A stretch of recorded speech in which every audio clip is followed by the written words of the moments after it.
Baik, kita akan lanjutkan di video kali ini mengenai pembahasan pra-US kisi-kisinya. Saya lanjutkan, kemarin sudah kita bahas nomor 20, sekarang 21. Baik, kisi-kisi nomor 21 yaitu menentukan jenis hormon tertentu pada manusia berdasarkan fungsinya. Oke, nanti disediakan hormon-hormon beserta fungsinya. Ini tabelnya sudah saya sediakan, gitu ya. Jadi ada GH atau growth hormone yang mengatur hormon pertumbuhan, ACTH, adenokortikotropik hormon memacu kelenjar adrenalin memproduksi aldosteron, prolaktin ini dia memacu kelenjar ASI gitu ya, kelenjar susu untuk memproduksi ASI. Terus ada TSH memacu kelenjar tiroid menghasilkan tiroksin, ada gonadotropin, ada FSH isinya gitu ya, dan LH. FSH follicle stimulating hormone membentuk follicle, LH luteinizing hormone untuk ovulasi. Nah, dari GH sampai ke LH itu dia dihasilkan oleh lobus anterior bagian hipofisis. Jadi hipofisis itu ada lobus anterior, ada lobus intermediate, ada lobus posterior. Nah, lobus anteriornya itu hipofisis menghasilkan 1, 2, 3, 4, 5, 6, 7 hormon ini. Lobus intermediate-nya dia menghasilkan melanotropin, yaitu memacu pembentukan melanosit untuk mengatur warna kulit ini. Terus lobus posterior pada hipofisis dia membentuk ADH dan oksitosin. ADH dia penyempitan pembuluh darah untuk apa? Nantinya reabsorpsi air. Ya, oksitosin dia kontraksi otot di uterus saat mau melahirkan seorang perempuan ini ya. Oke, terus kelenjar kedua ada tiroid, dia menghasilkan tiroksin. Tiroksin itu untuk apa? Pertumbuhan dan perkembangan dan diferensiasi jaringan termasuk metabolisme gitu ya. Tiroid juga dia menghasilkan kalsitonin yang mengatur kadar kalsium dan fosfat dalam darah gitu ya, membawanya ke tulang. Jadi didepositkan ke tulang, akibatnya tulang menjadi lebih kuat gitu ya. Kebalikannya adalah paratiroid yaitu PTH, paratiroid hormon. Kalau dia mempertahankan keberadaan kalsium dan fosfat di dalam darah. Artinya kalau kurang di dalam darah dirombak di tulang gitu ya. Sebaliknya dari kalsitonin. Terus ada kelenjar timus, dia menghasilkan timosin, dia mematangkan limfosit T dengan cara memfagositosis benda asing. Ya. Pankreas, di pulau-pulau Langerhans pankreas, dia bagian sel betanya, ada sel alfa, ada sel beta. Sel beta menghasilkan insulin, sel alfa menghasilkan glukagon. Insulin pada sel beta, dia mengubah glukosa menjadi glikogen. Kalau glukagonnya, dia mengubah glikogen menjadi glukosa, gitu ya, dibalikan. Gitu. Lambung, dia menghasilkan gastrin, memacu sekresi getah lambung. Usus halus dia menghasilkan sekretin untuk memacu sekresi getah pankreas, juga menghasilkan kolesitokinin, memacu sekresi kandung empedu gitu ya. Terus kelenjar adrenal dia menghasilkan bagian korteksnya itu menghasilkan glukokortikoid dan aldosteron juga androgen. Nah, kalau kortisol atau glukokortikoid dia mengatur keseimbangan air dan mineral dan serta mengatur metabolisme. Kalau aldosteron dia reabsorpsi natrium dan sekresi kalium. Androgen dia ciri sekunder baik pada perempuan ataupun laki-laki gitu ya.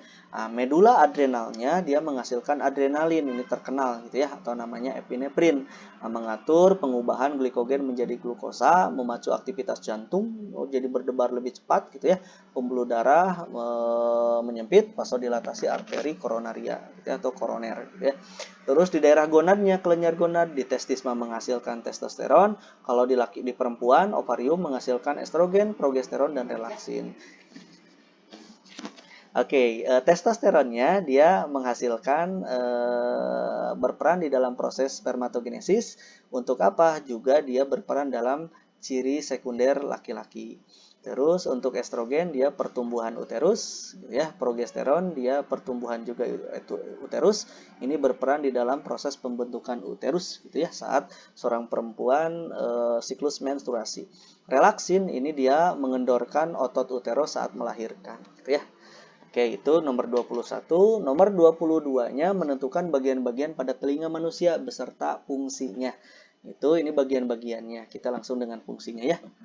Ini adalah pinna atau daun telinga. Daun telinga ini dia berperan mengumpulkan gelombang suara gitu ya. Jadi ada suara dikumpulkan dulu di sini sementara. Lalu masuk ke saluran telinga gitu ya. Saluran telinga ini dia menghasilkan minyak serumen. Gitu. Jadi kalau ada debu-debu bisa nempel di situ, ya. Menangkap debu yang masuk ke saluran ini, nanti mencegah hewan berukuran kecil masuk ke dalam juga, nanti melekat nempel gitu ya. Nah, di sini. Terus dia lanjut ke ini bagian tengah, ini kan bagian luar ya. Nah, nanti masuk ke bagian tengah ada yang sebut gendang telinga atau bahasa biologisnya membran timpani gitu ya, gendang telinga itu ini dia.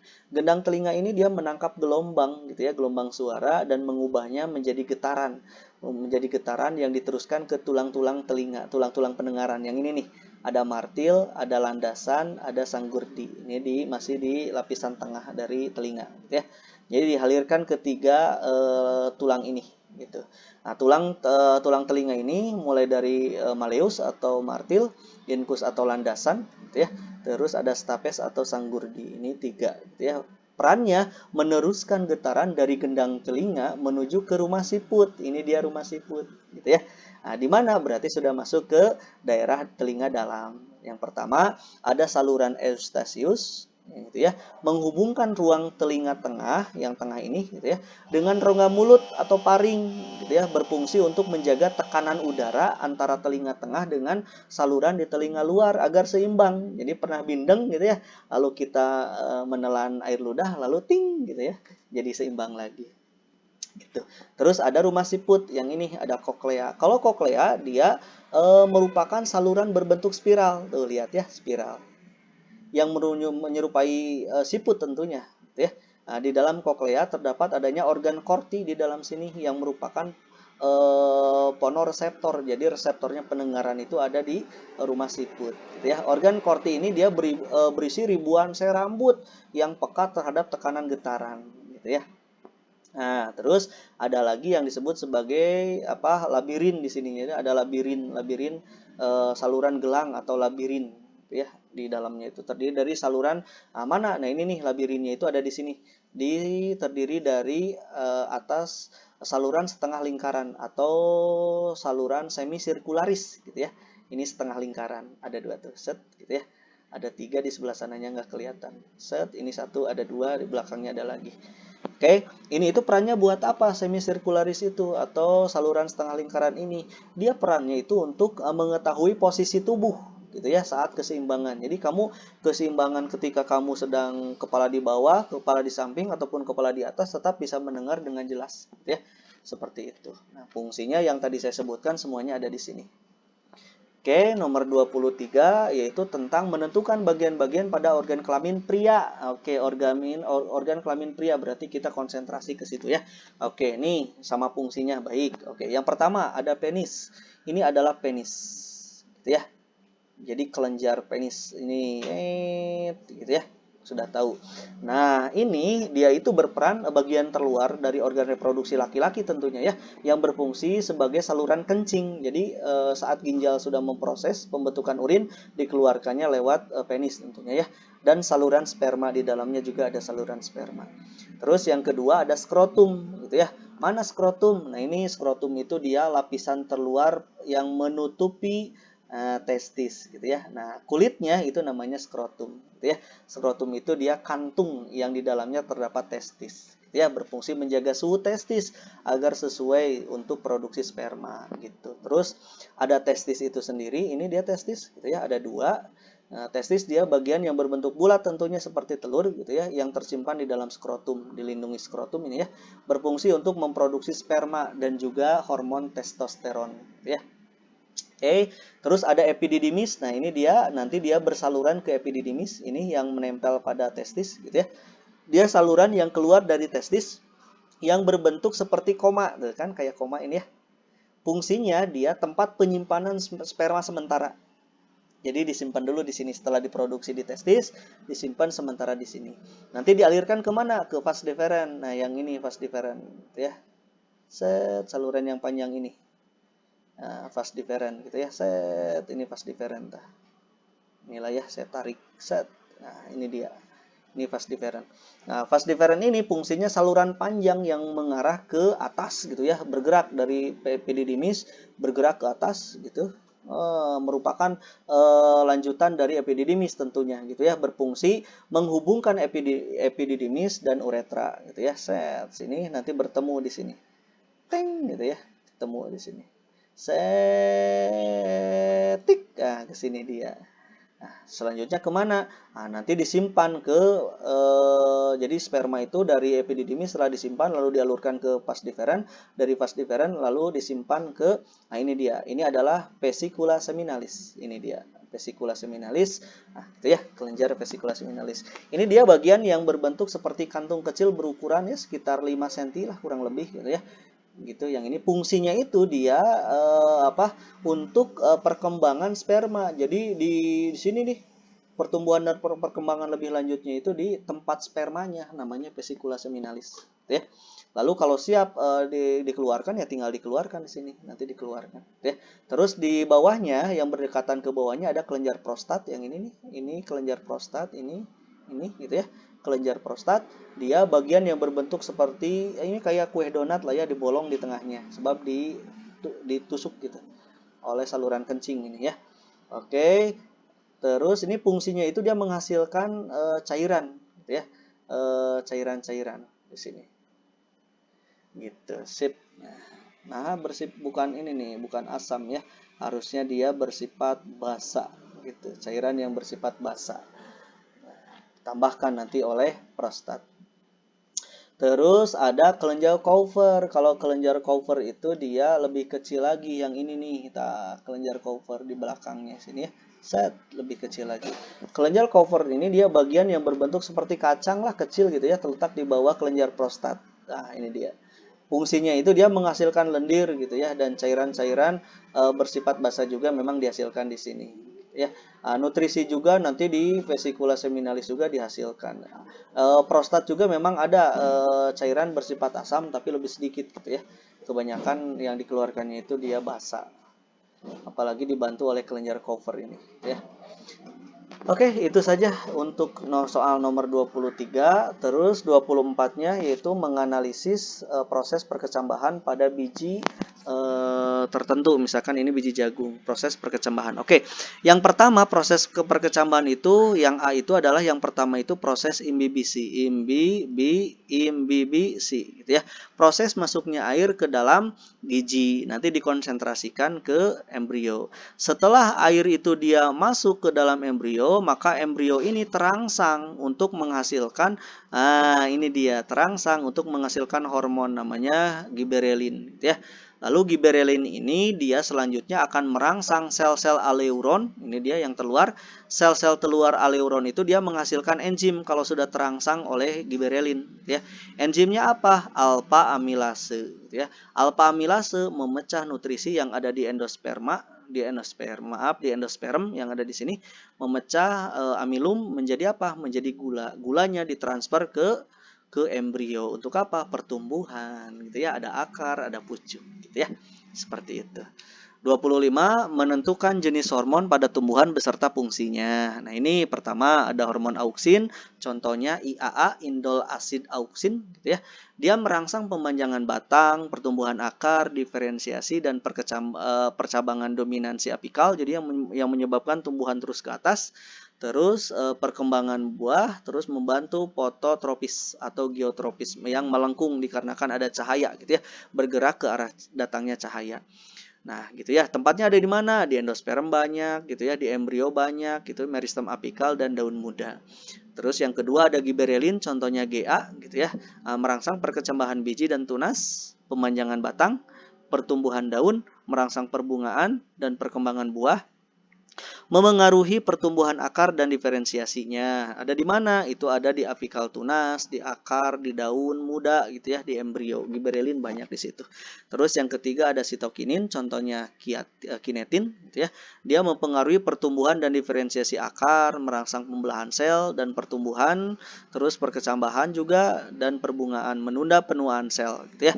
Terus juga dia yang menyebabkan pembentukan cabang ketiak gitu ya, atau tunas aksilar gitu. Disintesis di akar dan ditransportasikan ke organ lain. Terus ada etilen. Etilen yang terkenal itu adalah sebagai pematangan buah gitu ya, berlawanan atau mengurangi efek auksin gitu, merangsang dan menghambat pertumbuhan perkembangan akar, daun, bunga bergantung pada spesiesnya gitu ya. Jadi kebalikan dari auksin. Terus ada di mana? Banyakan ya di jaringan buah lah, sebab peran utamanya dia merangsang pematangan buah gitu ya. terus di nodus atau di buku-buku batang, juga di daun tua. Asam absisat adalah dia menghambat pertumbuhan, menutup stomata saat kekeringan. Jadi dia adaptasi nih, memelihara dormansi ketika memang kekurangan air gitu ya. Juga menggugurkan daun, asam absisat itu ya. Juga ditambahkan menggugurkan daun. Dia berperan dalam saat kondisi-kondisi lingkungan yang sedang ekstrim, ada di daun, batang ataupun buah hijau gitu ya. Itu nomor 25. 26, menentukan tempat dan produksi dari hasil respirasi aerob. Respirasi aerob itu ada 4 tahap. 1 ada glikolisis, 2 ada DO, yang ketiga ada siklus Krebs, yang keempat ada transport elektron. Glikolisis tempat terjadinya di sitoplasma, DO di matriks mitokondria, SK di matriks mitokondria, transport elektron di membran dalam mitokondria atau namanya krista, gitu ya. Oke, nah inputnya apa? Kalau glikolisis memecah glukosa, dia memecah 2 asam piruvat, SK memecah 2 asetil-CoA, transfer elektron memecah NADH dan FADH. Gitu ya. Produknya 2 asam piruvat, 2 NADH, 2 ATP kalau glikolisis, DO 2 asetil-CoA, 2 CO2 dan 2 NADH. Kalau SK 4 CO2, 6 NADH, 2 FADH dan 2 ATP, dan transport elektron 34 atau bisa juga dia 32 gitu kan ya, tergantung gitu ya dari hasil pengumpulan di awalnya gitu ya. Kalau ini dia 10 ya udah, kalau 10 berarti 34 gitu ya. 34 ATP dan 6 H2O gitu ya. Ini kalau konsepnya yang 38 ATP, 34 tambah 2 dari sini tambah 2 dari sini gitu ya, ya 38. Oke, ada juga yang 36, boleh ya. Oke, 27 menentukan perbedaan yang dimiliki oleh proses siklik dan non siklik. Yang pertama, kalau jalur jalur non siklik itu dimulainya itu dari fotosistem 2. Kalau siklik dia bermulainya dari fotosistem 1, ya. Terus elektron terlepas dari klorofil tidak kembali lagi ke tempat semula kalau yang non siklik. Tetapi kalau siklik dikarenakan berputar pasti balik lagi ke situ, gitu ya. Nah, gitu. Pusat reaksinya itu di P680 sebab fotosistem 2, kalau yang ini mah P700 sebab fotosistem 1. Di non-siklik ada fotolisis air, sedangkan di siklik tidak ada. Nah, terjadi aliran elektronnya itu dari fotosistem 2 ke fotosistem 1. Kalau yang ini elektronnya itu memang dari fotosistem 1 menuju ke transport, kemudian kembali ke fotosistem 1 lagi, muter kan siklik gitu ya. Gitu. Terus foton dipecah lalu diterima oleh klorofil A, akseptor elektronnya adalah yang ini ya. Terus menghasilkan oksigen kalau non siklik mah. Non siklik menghasilkan juga NADPH, juga menghasilkan juga ini ATP bisa dihasilkan ya. Tapi kalau non siklik kalau siklik mah hanya menghasilkan ATP saja ya. Jadi menghasilkan oksigen, NADPH dan juga ATP kalau siklik ATP saja. Itu dia. 28 itu berkenaan dengan menentukan proses yang terlibat di dalam respirasi anaerob. Ini saya contohkannya adalah fermentasi alkohol.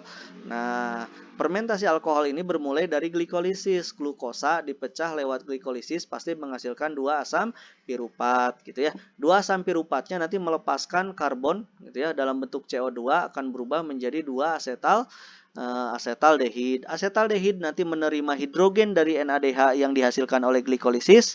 Hidrogennya dikonsumsi maka membentuk etanol gitu ya. Jadi bagian-bagiannya seperti ini. Kalau di asam laktat maka rubah aja yang ini gitu ya. Rubah jadi apa? Jadi fosfoenol. Fosfoenol piruvat dan tidak ada CO2 gitu ya kalau asam laktat. Lalu berubahlah jadi bukan etanol tapi asam laktat. Ya, kesininya mah sama. Oke, 29 menentukan struktur dan fungsi dari rantai DNA. Ini dia perbedaan rantai DNA dengan RNA sekalian ya. Rantai polinukleotidanya itu kalau DNA itu panjang double helix, ganda terpilin. Kalau yang ini pendek tunggal tidak terpilin. Letaknya ada di inti sel, kloroplas, mitokondria. Inti sel, kloroplas, mitokondria, sitoplasma dan ribosom, ditambahkan 2 hal ini ya. Gulanya gula deoksiribosa, kalau RNA ribosa. Basa nitrogen yang membeda adalah di sini gitu ya. Kalau di DNA ada timin, kalau RNA ada urasil gitu ya. Kadarnya DNA tetap gitu ya, tidak tergantung sintesis protein. Kalau RNA dia tidak tetap sebab dipengaruhi oleh sintesis protein. Fungsinya membawa informasi genetik, berperan dalam sintesis protein. Kalau yang ini hanya berperan di dalam proses sintesis protein. Ini dia gambarnya gitu ya. Fosfat berikatan dengan gula, gula berikatan dengan fosfat lagi, terus seperti itu. Kalau di samping ini rantai, lalu nanti gula juga berikatan dengan basa nitrogen. Adenin dengan timin, dua ikatan hidrogen, awas tah, dua ikatan hidrogen, gitu ya. Ada dua ikatan hidrogen, sedangkan guanin dengan sitosin dia ada tiga ikatan hidrogen. Ini dia, gitu ya. Itu bedanya, gitu ya.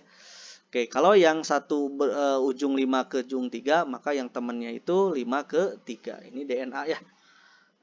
Oke. 30. Tahapan sintesis protein urutannya. Pertama, DNA akan mencetak mRNA di mana? Di nukleus, gitu ya. Setelah mRNA terbentuk, dia dari inti sel itu akan meninggalkan inti sel menuju ke ribosom yang ada di sitoplasma, gitu ya.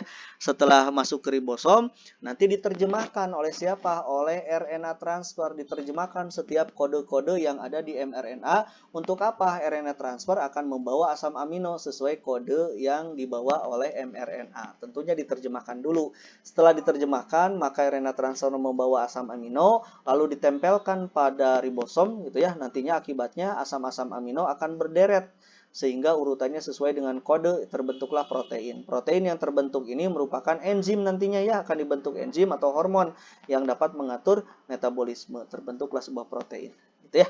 Ini adalah urutan pembentukan sintesis protein. Terus 31 menentukan sebuah gambar pada tahapan pembelahan sel. Yang pertama ada pembelahan mitosis gitu ya, gambarnya seperti ini. Propase cirinya adalah yang pertama membran inti dengan nukleolus menghilang. Ini nukleolus, ini membran inti menghilang tuh jadi begini ya. Yang kedua kromatin berubah menjadi kromosom tuh jadi tebal, jadi kelihatan ya. Terus sentriol dia bergerak ke kutub berlawanan membentuk benang spindle. Nah, ini dia ke kutub berlawanan lalu terbentuk benang-benang spindle yang ini ya. Ini dia propase. Ciri dari metapase, kromosom yang memiliki dua kromatid dia berjejer pada bidang pembelahan atau pada bidang ekuator. Ini dia kata kunci metapase. Anapase mah kromosom tadi yang memiliki dua kromatid dia dipisahkan, ditarik masing-masingnya ke kutub berlawanan. Nah, jadi kromosom sebagian ke atas, kromosom ditarik sebagian ke bawah oleh sentriol yang di masing-masingnya diikat oleh benang spindle. Terus ciri dari telopase, membran inti dan nukleolus terbentuk kembali, kromosom menipis lagi menjadi kromatin, sentriol tidak ada benang spindle, lalu terbentuk sitokinesis, pembelahan sitoplasma, akibatnya sel membelah menjadi dua, gitu ya. Itu dia mitosis. Kalau meiosis seperti ini, propase kan dikarenakan pembelahannya dua kali, maka ada meiosis 1, ada meiosis 2. Berarti ada propase, metapase, anapase, telopase 1, dan ada propase, metapase, anapase, dan telopase 2. Gitu ya, seperti ini. Bedanya tolong diperhatikan. Propase 1 coba lihat. Ini jumlah dari kromatidnya, kromosom yang memiliki dua kromatidnya ada 4. Kalau ini setengahnya, berarti kalau yang ini 2N, yang ini masing-masingnya sudah N. Ya, ada 2 sel, kalau yang ini mah 1 sel propase 1. Metapase, di bidang ekuatornya itu berpasangan kromatidnya, gitu ya, berpasangan. Kalau yang ini masing-masing, jadi kalau yang ini berarti 2N berpasangan ya. Kalau ini masing-masing sudah N. Kromosomnya, kromosom yang memiliki dua kromatidnya ada 2. 1, 2, 1, 2. Gitu ya, N metapase. Tapi sama cirinya di bidang ekuator. Terus anapase, kata kuncinya ditarik ke kutub berlawanan. Kalau yang ini dia reduksi dari 2N menjadi N, gitu ya, menjadi N.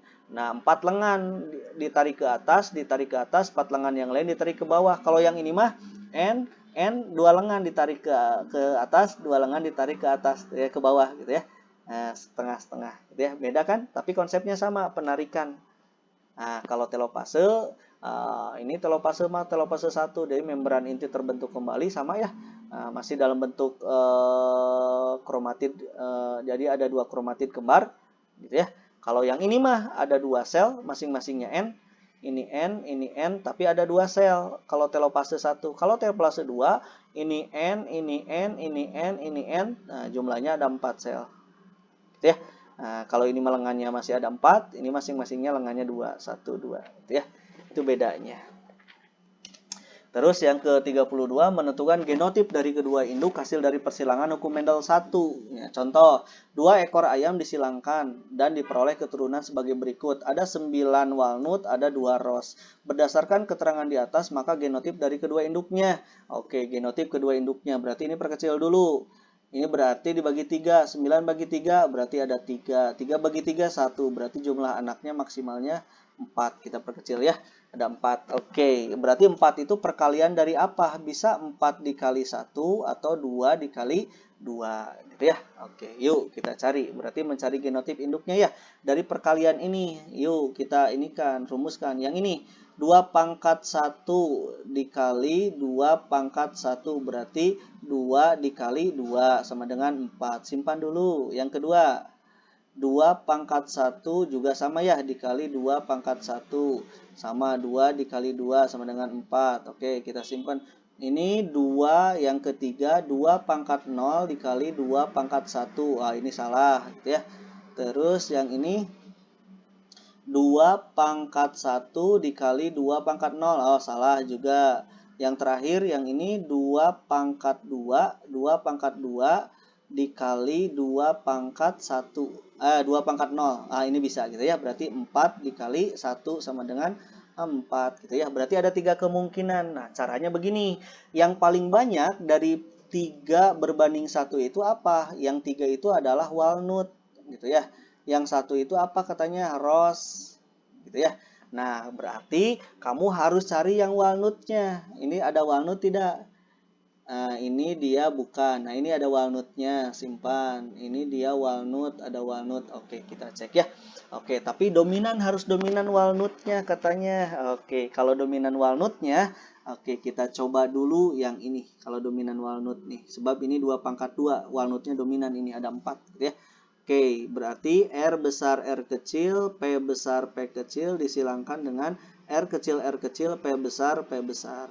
2 pangkat 2, 4. Berarti ini kawinkan ke sini. R besar P besar. Ini ke sini. R besar P kecil. Ini ke sini. R kecil P besar. Ini ke sini. R kecil P kecil. Ini 2 pangkat 0. Anggap 1. Ini ke sini. Ini juga 2 pangkat 0. Berarti R kecil P besar. Ya, yuk kawinkan. Yang diminta walnut dan rose. Betul tidak? 3 banding 1. Ini ke sini apa? Ini kita coba dulu yang ini ya. Ini ke sini adalah walnut 1. Ini ke sini walnut 1, gitu ya. Terus mana lagi? Ini ke sini. Apa ini? Ini mah keluar PA gitu ya. Ini 1, berarti bukan ya. Ini apa? PA 2, berarti salah, bukan yang ini. Kita coba yang kedua. Ini berarti jangan dipilih gitu ya. Kita coba yang B, berarti yang B itu di sinilah ya. R besar R kecil, P besar P besar disilangkan dengan R besar apa ini? P besar P kecil. Ini 2 pangkat 0, berarti R besar P besar R kecil P besar gitu ya. Ini berarti R besar P besar dianggap 0 kan ya. R besar P kecil gitu ya. Coba walnut dengan rose-nya, betul tidak? Ini dengan ini walnut, ini dengan ini walnut, ini dengan ini walnut gitu ya. Walnut, ini dengan ini walnut 100%, berarti yang ini salah gitu ya. Coba yang satunya lagi. R kecil P besar P kecil disilangkan dengan R besar P besar P kecil. Yuk, ini anggap 0, berarti R kecil P besar. Ini R kecil P kecil. Ini R besar P besar, R besar P kecil. Yuk, walnut dengan apa tadi? Rose ya. Oke, ini dengan ini walnut, ini dengan ini walnut, ini dengan ini walnut. Ini dengan ini rose, ketemu gitu ya, 3 banding 1. Berarti ini jawabannya. Ya, yang mana? Yang A, berarti jawabannya. Seperti itu, induknya itu adalah yang ini. Ya, cara ngitungnya. Oke, yang ke-33, menentukan hasil perbandingan dari persilangan hukum Mendel 2 gitu ya. Gen M atau merah epistasis, katanya M besar itu dia epistasis terhadap H besar hijau gitu ya. Oke, terus yang kecil itu kuning, katanya ada kuningnya gitu ya. Oke, pada persilangan antara tanaman berdaun merah, merahnya itu M besar, H besar, H kecil. Ini merah katanya ya, sebab merahnya epistasis menutupi yang hijau. Disilangkan dengan daun yang hijau, berarti harus ada H besar. Disilangkan dengan M kecil, H besar. Ini hijau. Terus apabila dua tanaman berdaun merah, hijau menghasilkan dua tanaman berdaun merah dengan genotip yang berbeda, katanya. Apabila dilakukan persilangan antar kedua tanaman berdaun merah, oke, kita kawinkan dulu yang ini. Berarti ini M besar, H besar, M besar, H kecil. Ini ya, ini gametnya harus ada 2. 2 pangkat 0, gametnya 1. M kecil, H besar. Maka anaknya itu M besar, M kecil, kawinkan ya.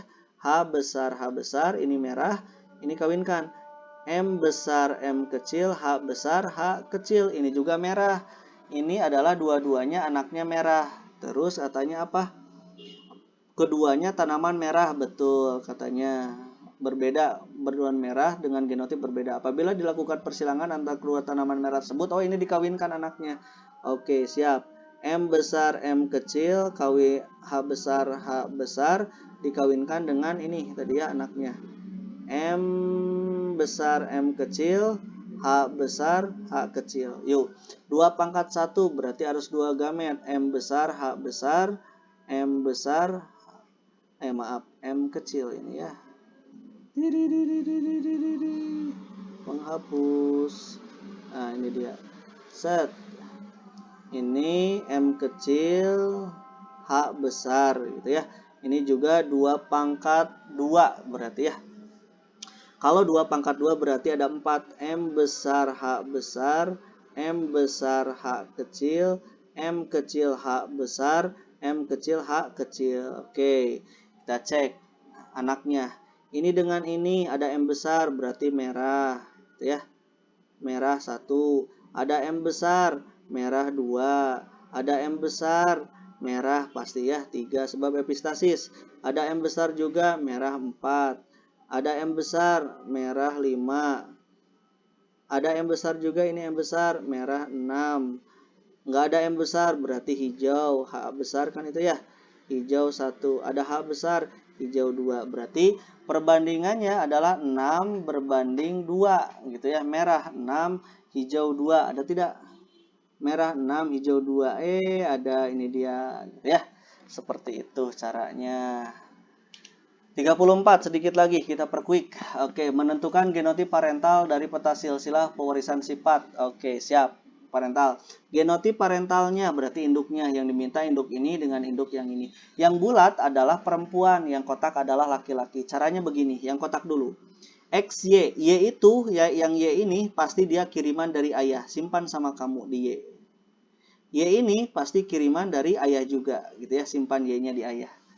Nah, ini XB besar dan XB kecil pasti punya siapa? Punya ibu, simpan langsung di ibu. Caranya begitu. XB besar, XB kecil. Nah, ibunya berarti karier, udah ketahuan. Nah, ibunya yang begini, B besar, B kecil. Berarti ibunya harus, yang ini berarti salah. Ya, yang ini salah. Yang ini salah. Nah, ini ada 2 kemungkinan, D dan E. Yuk, kita cari sekarang ayahnya seperti apa. Untuk mencari ayah, lihat dari ibunya. Gitu ya.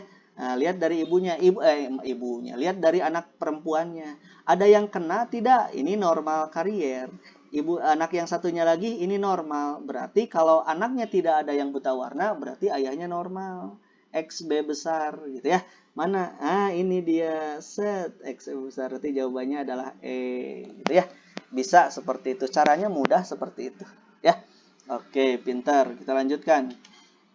35 menentukan jenis mutasi kromosom yang terjadi berdasarkan gambar. Mutasi kromosom itu pertama ada delesi, kalau delesi ada yang hilang. A, B, C, D-nya hilang gitu ya. Terus duplikasi ada yang menduplikat, B dan C duplikat. Nah, ini dia.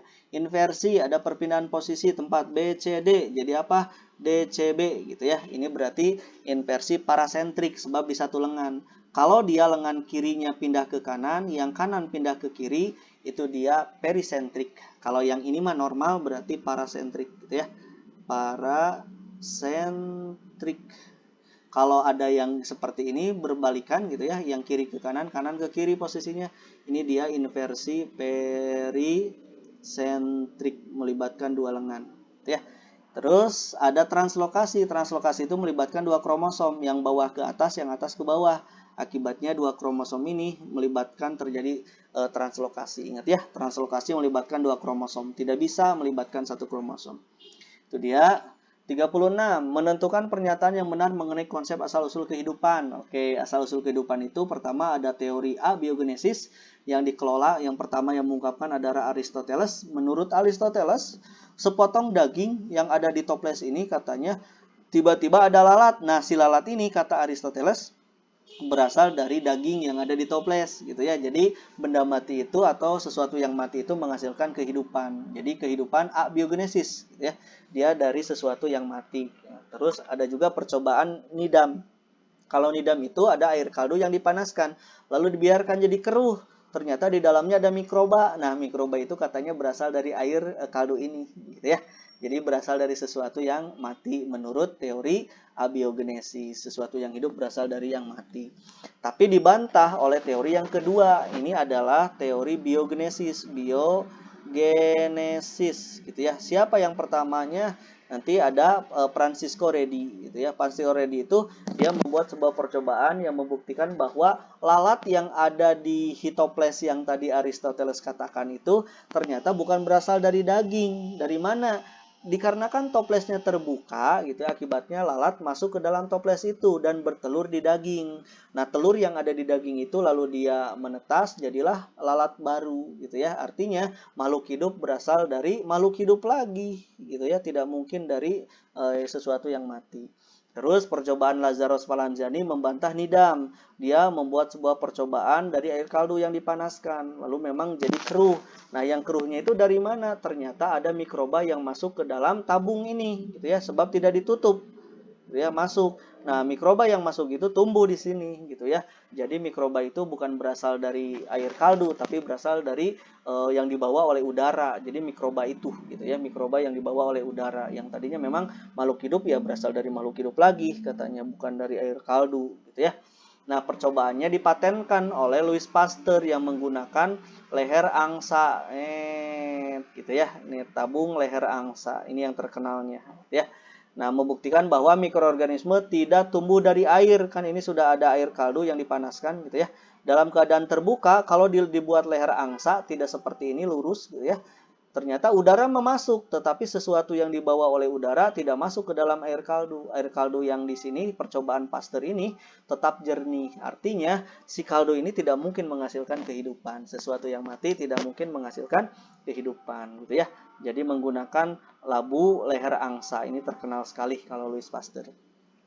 Terus teori yang ketiga ada teori evolusi kimia yang mengatakan bahwa Urey dengan Miller, sebelumnya ada Oparin gitu ya, yang mengatakan bahwa makhluk hidup itu berasal dari reaksi kimia gitu ya. Nah, ini yang mengujinya gitu ya. Urey itu dia dosennya yang mengungkapkan bahan-bahan kimiawinya yaitu CH4, NH3, H2O, CO2 yang ini adalah bahan-bahan pembentuk kehidupan. Dibuktikan oleh Miller, dipercobakan oleh Miller pada sebuah percobaan sederhana. Hasil dari penggabungannya ternyata membentuk senyawa organik. Salah satunya itu adalah protein, asam amino. Asam amino itu banyak di organisme, di sel-sel tubuh kita banyak asam amino. Nah, itulah asam amino itu, senyawa organik itu dari sini gitu ya. Jadi makhluk hidup itu dari reaksi kimia katanya. Kata mereka, gitu ya. Itu 36. 37 menentukan syarat yang harus dipenuhi dalam hukum Hardy-Weinberg gitu ya, persamaan kuadrat gitu ya. Nanti kita bahaslah itunya rumusnya mah. Ini syarat yang harus dipenuhinya populasi akan tetap katanya apabila pertama tidak terjadi migrasi, tidak terjadi mutasi dan seleksi alam, populasinya harus besar, terus dia itu laju mutasi gennya misalkan gen A dengan A kecilnya itu harus sama gitu ya. Oke, terus gen-gen, misal gen A dengan gen A kecil memiliki viabilitas dan fertilitas yang sama. Jadi kemungkinan hidup dan reproduksinya harus sama. Perkawinan terjadi secara acak. Ini adalah syarat yang harus dipenuhi pada hukum Hardy-Weinberg, gitu ya. Oke, terus 38 menentukan hubungan yang tepat antara jenis mikroba dan produknya. Jadi nanti di soal disediakan mikroorganisme, terus ada produk. Nanti kamu gabungkan, misalkan tempe pasti Rhizopus gitu ya, kecap Aspergillus wenti gitu ya, keju Penicillium camemberti, yogurt Lactobacillus bulgaricus, terus nata de coco Acetobacter pseudomonas. Seperti itulah kamu hubung-hubungkan. Saya tuliskan di sini ada 10 bakteri, kamu boleh mencarinya di sumber lain gitu ya, untuk menambah wawasan. Jikalau memang takut-takut tidak ada yang saya cantumkan di 10 nomor ini ya, boleh mencari di sumber lain. Oke, 39 menentukan jenis bioteknologi modern berdasarkan ciri-ciri yang ditampilkan di soal, gitu ya. Nah, bioteknologi kan ada dua, ada tradisional, ada modern. Berarti saya bahas yang modern aja ya. Nah, yang modern itu dia menggunakan metode pengklonan DNA. Jadi DNA-nya diklon, gitu ya. Misalkan boleh DNA bakteri, tumbuhan atau hewan. Kalau DNA bakteri, maka nama prosesnya adalah plasmid rekombinan. Kalau pengklonan DNA bakteri namanya berarti plasmid rekombinan. Tapi kalau misalkan di tumbuhan, maka bisa digunakan dengan cara kultur sel tunggal, gitu ya. Kultur sel tunggal. Terus kalau di hewan itu namanya transplantasi nukleus, gitu ya. Oke, sip. Nah, mereka ini semuanya memiliki dampak positif dan negatif, gitu ya. Kalau positif dia aplikasi praktis di kehidupan bermanfaat, tapi dampak negatifnya juga ada, gitu ya. Nah, kalau plasmid rekombinan ini dia khusus misalkan penggabungan DNA gitu ya, pada pembentukan gen-gen tertentu gitu. Kultur jaringan, kalau kultur sel tunggal pada tumbuhan misalkan kultur jaringan. Kultur jaringan itu dia punya sifat totipotensi. Totipotensi artinya kemampuan sel tumbuhan untuk membentuk jaringan, untuk membentuk individu yang utuh. Saya ambil sedikit jaringan lalu dikultur bisa jadi individu utuh, gitu ya. Transplantasi nukleus ini misalkan contohnya cloning, gitu ya. Cloning domba doli, gitu ya, seperti itu. Oke, 39 yang terakhir, menganalisis dampak yang ditimbulkan dari proses rekayasa genetik tumbuhan transgenik. Ini dampaknya gitu ya. Nanti di bidang etika dan moral ada masyarakat yang menganggap bahwa penyisipan gen suatu makhluk hidup ke makhluk hidup bertentangan dengan nilai budaya dan melanggar hukum alam gitu ya. Jadi rekayasa genetik itu secara etika dan moral itu bertentangan gitu ya. Jadi nggak boleh menggabungkan gen dari organisme A ke gen organisme B gitu ya. Terus yang kedua di bidang sosial ekonomi menimbulkan kesenjangan antara negara atau perusahaan yang memanfaatkan bioteknologi gitu ya. Jadi yang kaya makin kaya, yang tidak menguasai teknologi ya seperti itu gitu ya. Tidak berkembang gitu. Dampak yang lainnya adalah terhadap lingkungan. Jadi adanya pelepasan organisme transgenik, misalkan kita sudah membuat suatu tumbuhan transgenik lalu dilepaskan ke alam. Akibatnya dia akan mencemari organisme-organisme lokal, galur murni gitu yang organisme asalnya. Akibatnya menjadi ketidakseimbangan alam, terganggunya kelestarian organisme gitu ya. Itu saja yang bisa disampaikan dalam pembahasan kisi-kisi pra-US 40 soal. Mudah-mudahan bermanfaat. Terima kasih. Assalamualaikum warahmatullahi wabarakatuh.